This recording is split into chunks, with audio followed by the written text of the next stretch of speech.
When I was in Paris, I was like ready.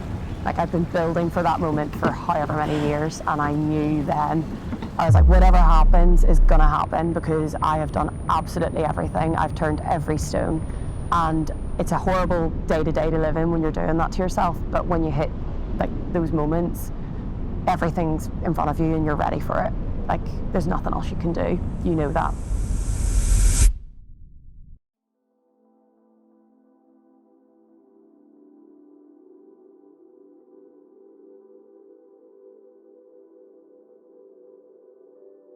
Hello, I'm Hannah. I'm originally from Korean, and this summer I competed in the women's quadruple scull at the Paris Olympic Games, where me and my team won gold.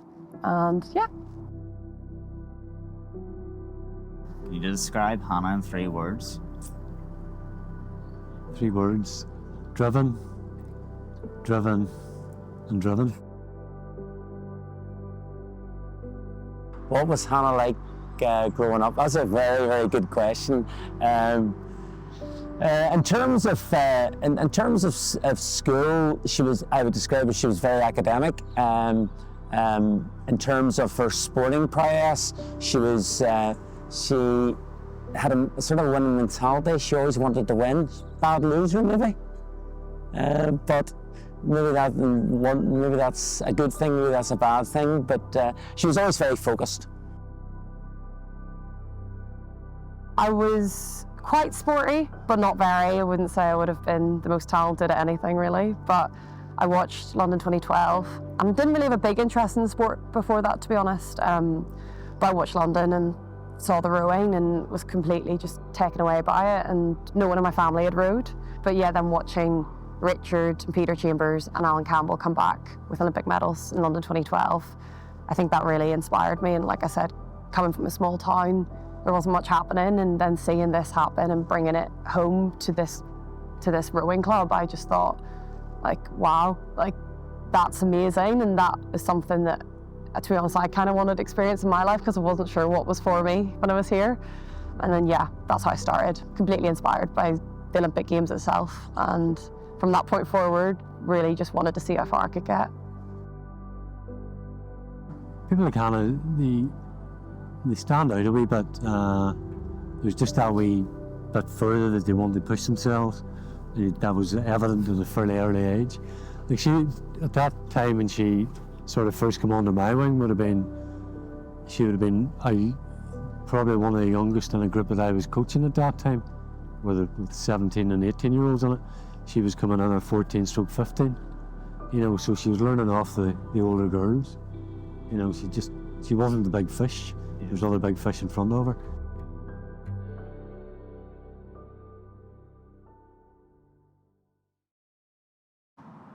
Up here we've got the Chinese restaurant, the Water Margin, which we're already smelling. In here we've got our erg room. This is part of Bann Rowing Club. This is where it all began for me. And this is where you do all the hard work, or I did growing up. Is that it? I think that one might not turn on. Oh! Yeah, this is the history of the place as well, actually. And that's just someone there. The club is 124 years old, 125 next year, because we're celebrating that. And then, yeah, this is all the members. We have it all from when it started. I think that's 1905. So this is like before the war, which is quite cool. So, yeah, the club's very old, as we can see, and it's not really had any sort of renovation in all the time it's been here. As you go through the years, you start to see, it's mostly men, but women start to creep in. And these are our boats in the rowing club. If anyone knows rowing, these are Janaszek, which is probably the cheapest version of boats we could buy, but they do the job, and that's the whole point. These are training tubs which you'll learn to row in. I learned to row in when I first started at beginners, and then as you get a bit better, you graduate into the rowing boats. And all these boats here, I think they must mostly be like 20 years old, to be honest, maybe older. The humble beginnings of this boat club were still just, you know, learning the way and figuring out like how to raise money to still get some more equipment, because we're still working it a bit. We need new boats really. And yeah, this is where I learnt to row, and this is how I thought rowing was growing up. I thought this is how every rowing club was, and turns out not every rowing club is like this. Some of them are a bit nicer. If you ever need to fix boats, this is where it happens. It's very small, I guess, but yeah, like literally like nuts. Like if we have any spare nuts that like fall out of the boats, we'll put them in here. This is it. Usually the boat bays, as we call them, around here, they're usually a little bit bigger. But yeah, like I don't really feel like anyone even really uses this cupboard because our boats, like if they break, that's that, you know? Like we don't really have the tools in here, as you can see, to fix a lot of it. But like if we can clean them, we'll do that. There's some sponges and stuff. And then yeah, like if we need to tighten something or change a setup, we'll do that in here. But yeah, that's really this place. Like even as a kid, like these ones are still these are the most basic ones I think you can have. And I did a few Irish trials in these boats. I think it was number 2. It's just still here because they're like 1, 2. But yeah, like a few of my friends did a trial on this boat as well. Like these have been used for, I did that in like 2013, 14. So it's been a while, and these boats were still a couple of years old when I was here. So yeah, kids are still trialing them now. They're trying to make the Irish team in these sculls. So yeah, like it is easier if you can have a nicer skull because you're racing against some others who will have better equipment. And yeah, it still works though, and that's the big thing for us when we're here. You don't really you're always told a good workman doesn't blame their tools. So when you can win or have a good performance on one of these boats, if you can get into a good one, the world's your oyster. But yeah, these ones don't feel the best sometimes, having been in them now.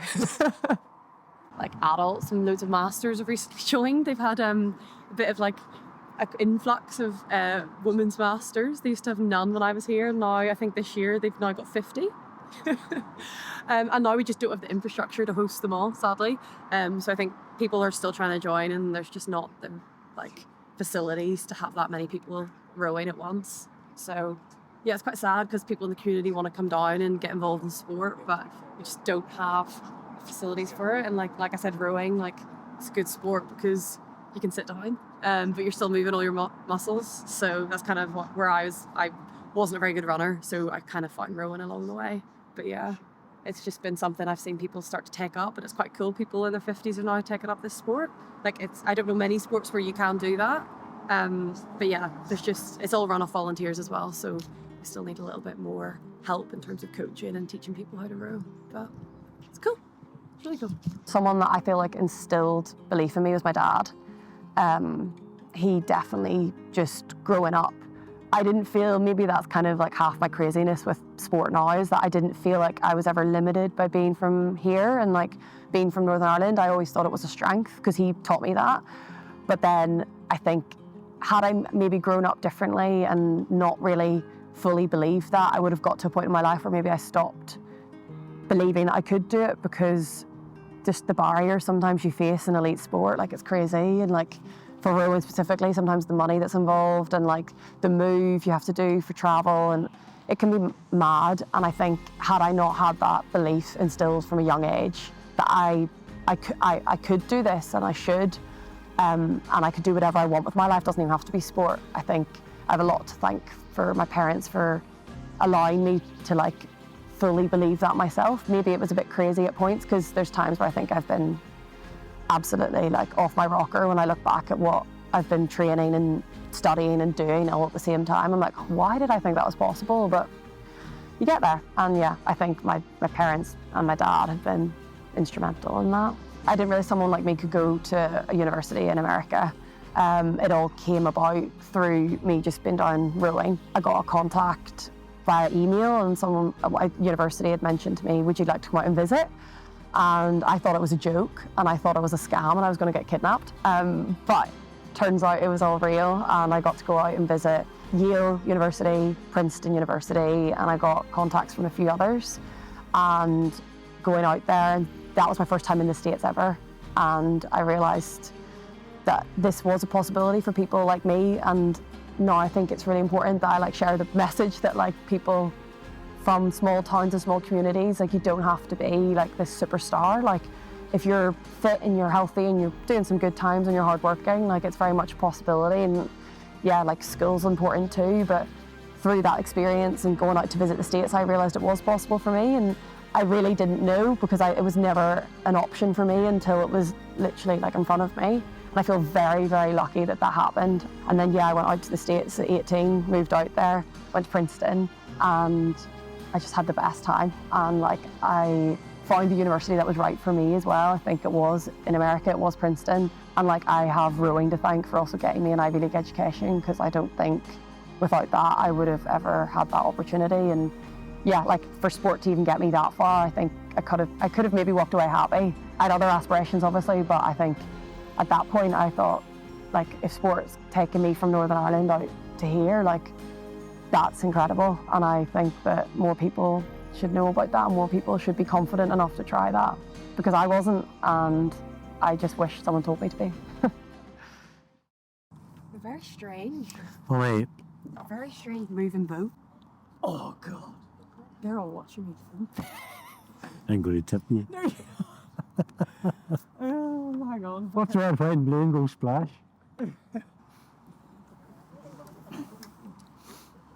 you want to get this bit here? Because this is where Hannah gets wet. Just breathe in.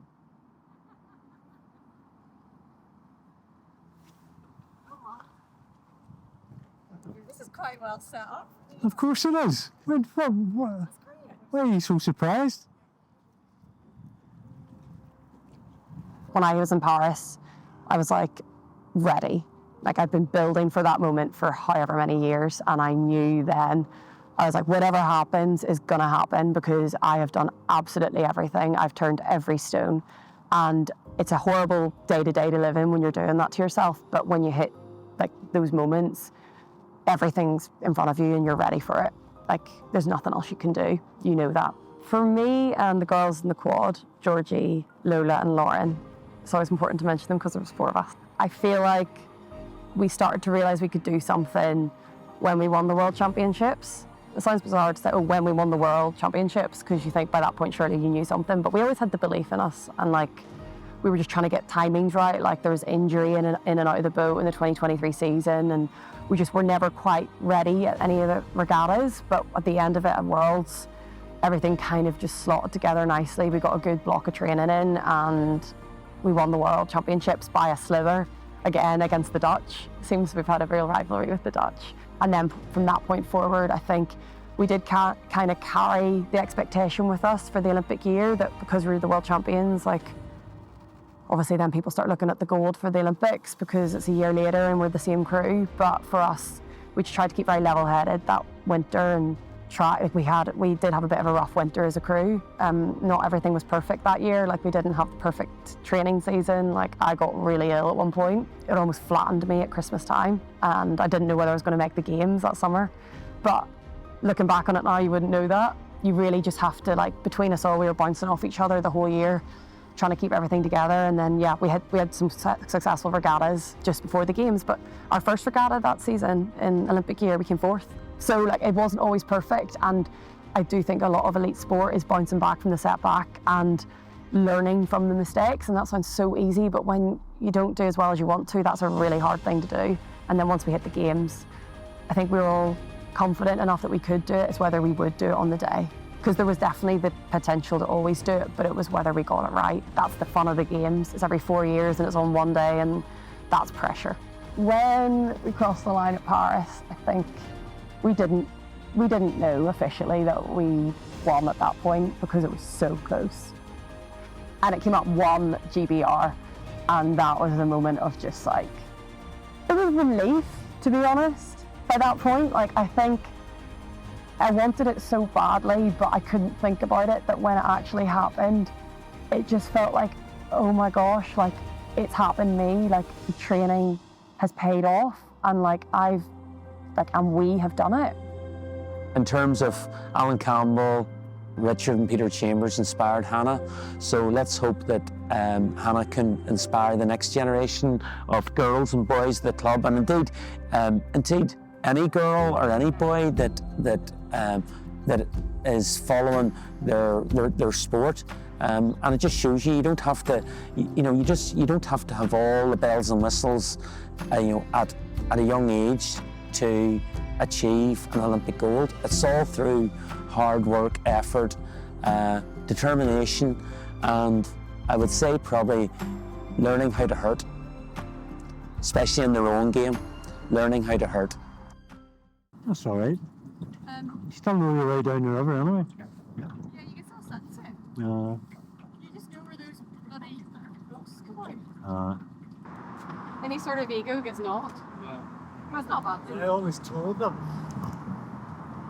Nobody any better doing anybody any better than anybody else doing it. No. I think so. No, I know. It's true. I'm going to say that. No, but it's true. I don't know what she thinks, but I think she's capable of LA. And I think she's capable of another gold. You know, it'd be good to see her rack up a few more World Championships between now and then and become one of GB's top female rowers.